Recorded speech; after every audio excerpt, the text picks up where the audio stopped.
ಎಲ್ಲ ಆತ್ಮೀಯ ರೈತ ಬಂದು ನಮಸ್ಕಾರ. ಏನಂತ ನಮ್ಮ ಸಸಂಜಿ ಪಾಯಿಂಟ್ಗೆ ಸ್ವಾಗತ. ನಾನು ನಿಮ್ಮ ಅಭಿಷೇಕ್. ಕಳೆದ ಬಾರಿ ನಾವು ನಿಮಗೆ ದಾಳಂಬರಿ ಬೆಳೆಯಲ್ಲಿ ನಿಮಗೆ ಯಾವ ಥರ ನಾವು ಗಿಡಗಳನ್ನ ಮ್ಯಾನೇಜ್ ಮಾಡಬೇಕು ಅದನ್ನೆಲ್ಲ ಹೇಳಿದ್ವಿ. ಸೊ ಈಗ ಏನಾಗ್ತದೆ, ನಾವು ಗಿಡಗಳನ್ನ ಮ್ಯಾನೇಜ್ ಮಾಡಿ 12 ತಿಂಗಳು, 15 ತಿಂಗಳು, 16 ತಿಂಗಳು ಫಸ್ಟ್ ಕ್ರಾಪ್ ಏನು ಹೋಗ್ತಿರ್ತೀವೋ ಯಾವುದೇ ಇರಲಿ.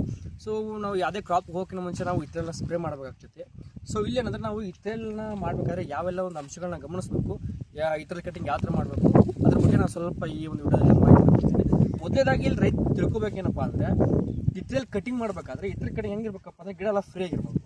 ಯಾಕಂದರೆ ನಾಳೆ ನಾವು ಈಗ ಸ್ಟ್ರೆಸ್ ಕೊಟ್ಟಿರ್ತೀವಿ, ಈಗ ಏನೋ ಡ್ರೈ ಕೊಟ್ಟಿರ್ತೀವಿ, ಡ್ರೈ ಫ್ರೂಟ್ ಇರ್ತೈತಲ್ಲ, ಡ್ರೈ ಫ್ರೂಟ್ ಒಮ್ಮಕ್ಕೆ ನಾವು ನೀರೆಲ್ಲ ಕೊಟ್ಟ ಮೇಲೆ ಗಿಡ ಚಿಗುರೋದು ಜಾಸ್ತಿ ಬರ್ತೈತಿ ಮತ್ತು ಡೆವಲಪ್ಮೆಂಟ್ ಜಾಸ್ತಿ ಆಗ್ತೈತಿ.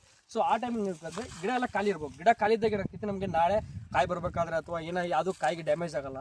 ಗಿಡ ಎಷ್ಟು ಫ್ರೀ ಇರುತ್ತೋ ಅಷ್ಟು ನಮಗೆ ಒಳ್ಳೆಯ ಫಸಲು ಬರುತ್ತೆ ಮತ್ತು ಹೂ ಕಚ್ಕೊಳ್ಳೋದು, ಕಾಯಿ ಕಚ್ಕೊಳ್ಳೋದು ಚೆನ್ನಾಗ್ತೈತಿ. ಅದಾದ್ಮೇಲೆ ಏನಪ್ಪ ಅಂದರೆ, ಕಂಪಲ್ಸರಿ ಎಲ್ಲರೂ ಇತ್ರಲ್ಲಿ ಮಾಡಿದ್ಮೇಲೆ ಏನು ಮಾಡ್ರಪ್ಪ ಅಂದರೆ, ಕೆಲವೊಬ್ರು COC ಮತ್ತು ಪ್ಲಾಂಟೋಮೈಸಿನು ಅಥವಾ ಬ್ಯಾಕ್ಟೀರಿಯಾಶಕ್ಕೆ ಆ ಥರ ಆಗ್ತಿರ್ತಾರೆ. ಇನ್ನೊಬ್ರು ಏನು ಮಾಡ್ತಿರ್ತಾರೆ, ಬೆಸ್ಟ್ ನಾವು ಸಜೆಷನ್ ಮಾಡೋದೇನಪ್ಪ ಅಂದರೆ, ನೀವು 1% ಬೋಡೋ ಮೈಲ್ತುತ್ತ ಅಂತ ಏನು ಕರಿತಿರಲ್ಲ, ಆ 1% ಮೈಲ್ತುತ್ತನ ಹೊಡೆದಾಗ ಏನಾಗುತ್ತಪ್ಪ ಅಂದರೆ, ಯಾವುದೇ ಥರ ಇದು ಏನಂತ ಕರಿತೀವಿ ನಾವು, ವಿಶಾಲ ಶ್ರೇಣಿಯ ಒಂದು ಅದು ಶಿಲೀಂಧ್ರನಾಶಕ ಆಗಿ ಕೆಲಸ ಮಾಡ್ತೀವಿ. ಯಾವುದೇ ಥರ ರೋಗ ಇರಿ ಎಲ್ಲ ಥರ ರೋಗನ ಕಂಟ್ರೋಲ್ ಮಾಡೋ ಶಕ್ತಿ ಈ ಒಂದು ಮೈಲ್ತುತ್ತಕ್ಕಿರುತ್ತೆ. ಹಾಗಾಗಿ ನೀವು ಬೆಟರ್ ನೀವು ಯಾವುದು COC ಅಥವಾ ಬ್ಯಾಕ್ಟೀರಿಯಾಸಿಕ್ ಏನೋ ಆ್ಯಂಟಿಬಯೋಟಿಕ್ ಹಾಕ್ತಿರಲ್ಲ, ಅದ್ರ ಬದಲಿ ನೀವು ಕಾಪರ್ ಇದು ಯಾವುದು ಬೋಡೋ ಸ್ಪ್ರೇ ಮಾಡೋದ್ರಿಂದ ಎಲ್ಲ ಥರದ ಬ್ಲೈಟ್ ಗಿಟ್ ಏನಿದ್ರೆ ಎಲ್ಲ ಕಂಟ್ರೋಲ್ ಆಗ್ತೈತೆ. ಜೊತೆಗೆ ಮುಂದಿನ ನಿಮಗೆ ಅದು ಹೆಲ್ಪ್ ಆಗ್ತೈತೆ. ಯಾಕೆ ನೀವು ಅದಕ್ಕೆ ಬಾದ್ರೆ ಒಂದು 500,000 ರೂಪಾಯಿ ಅಷ್ಟು ನಿಮಗೆ ಖರ್ಚಲ್ಲಿ ಡಿಫ್ರೆನ್ಸ್ ಬರ್ಬೋದು.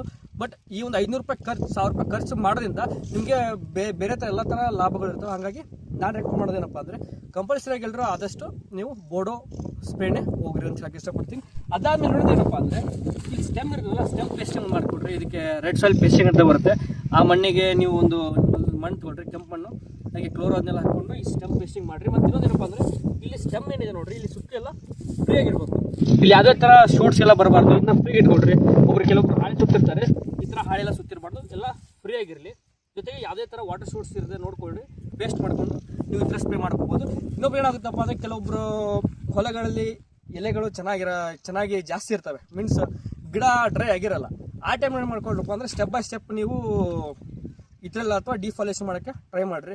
ಈ ಸ್ಟೆಪ್ ಬೈ ಸ್ಟೆಪ್ ಅಂದರೆ, ನೀರು ಹೊಡ್ಕೊಡ್ರಿ, ಫಸ್ಟ್ ನೀರು ಹೊಡ್ಕೊಡ್ರಿ, ಆಮೇಲೆ ಕ್ಲೋರೋ ಅಥವಾ ಸೈಪರ್ಮೆಥಿನ್ ಆ ಒಂದು ಕಾಂಬಿನೇಷನು ಬಿಟ್ಟರೆ 52-34 ಈ ಒಂದು 5 ಗ್ರಾಮ್ ಹಾಕಿ 52-34 ಬಿಟ್ಟರೆ DAP ಇದನ್ನ ಹಾಕೊಂಡು ಏನು ಮಾಡಿರಿ, ನಿಮ್ಮ ಗಿಡದ ಅದು ಯಾವ್ದು ಡ್ರೈ ಆಗಿದೆ ಅದರ ಅಣುಗಳ ತಕ್ಕಂತೆ ನೀವು ಸ್ಪ್ರೇಗಳನ್ನ ಮಾಡಿ ಡಿಫಾಲೇಷನ್ ಮಾಡ್ಕೋಬೋದು.